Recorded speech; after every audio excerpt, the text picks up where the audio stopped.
Yeah, many people were humbled. And another thing I just wanna say, this is my perspective, man. A Sundowns without Ribeiro and Mutao, I don't think it is that dangerous. If I'm being honest, I know it is not that dangerous.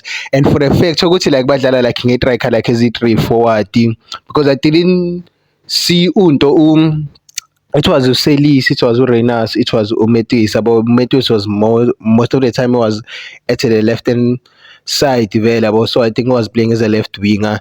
And then between Renas and Celis, I didn't understand that much with what was actually happening between both of them. But as the match was about to end, I saw Celis was playing more on the right winger side. So and then uReynasi uvele like wacima mabangamnikanga vele yabo ama-troopers vele that much. I didn't see much at the end vele actually